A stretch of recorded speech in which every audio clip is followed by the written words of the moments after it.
Et à 9h-20, on va vous emmener au théâtre pour remplir votre agenda. Et cette semaine, Jean-Philippe Viau, justement, vous propose de redécouvrir un grand classique, revisité, 100 ans, et dans un tout autre style, une création, mais alors, assez étonnante. Rêver, rire, s'émouvoir, réfléchir ou pas, même avoir le grand frisson, voilà ce que tout bon amateur de spectacle vivant aime ressentir en allant au théâtre. Les pièces avec lesquelles nous avons rendez-vous aujourd'hui réunissent toutes les deux ces critères. Je vous propose donc d'abord de plonger dans le suspense grand guignolesque de chapitre 13, un thriller à l'émotion forte, imaginé par les mystérieux Sébastien Azzopardi et Sacha Danino. Ça décoiffe. Tu mélanges tout, la fiction, la réalité. Tu me répètes toujours la même chose. Les outils, ça coupe, c'est pointu, il faut pas toucher. Défends-toi aussi l'honneur de l'église, Thomas. C'est l'histoire d'un auteur qui est joué par Thomas Ronzeau, qui va dans un monastère pour écrire son nouveau livre. Et des meurtres vont commencer à arriver dans ce monastère, qui sont la copie conforme des meurtres qu'il y a dans le livre. Vous portez sa robe. Et où allons-nous maintenant? Arrêtez! C'est quoi cette embrouille là? Vous êtes qui? Merci de votre collaboration, monsieur Brunet. Allez, bisous. C'est un train fantôme. C'est-à-dire qu'on sait qu'on va frissonner, qu'on va avoir peur, qu'on va voir des choses qu'on ne voit jamais au théâtre. Et en même temps, les gens, ils s'éclatent. À mon avis, c'est un accident. Ou alors un malaise vagal.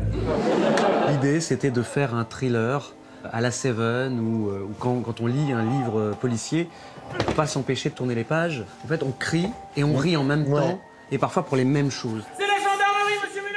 Ouvrez la porte! Appelez une ambulance, il va pas très bien. Qu'est-ce que vous faites là?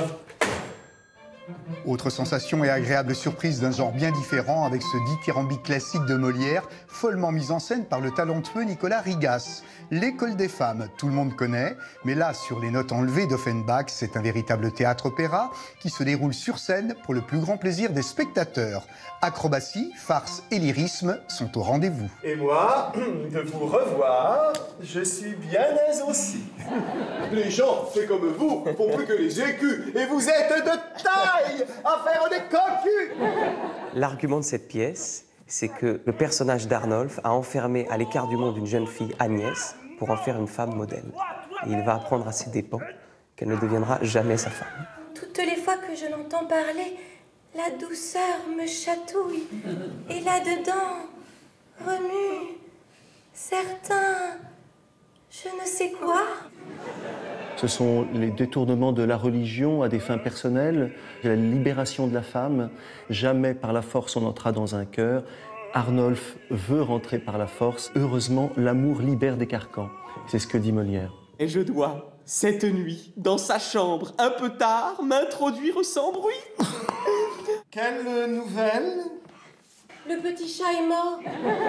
C'est pas seulement une dénonciation de la société, c'est aussi une peinture, je crois, de la société. Et j'ai voulu faire le parallèle entre l'école des femmes de Molière et les contes d'Hoffmann d'Offenbach.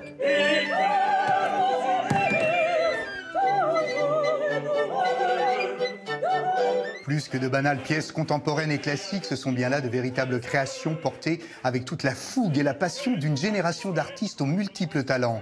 Ces deux spectacles sont habités par un évident esprit de troupe qui transcende chaque instant. Que ce soit dans Chapitre 13 ou bien L'école des femmes, la magie du théâtre opère, séduit, fait mouche et surtout à la fin nous touche. Bon spectacle et à très vite.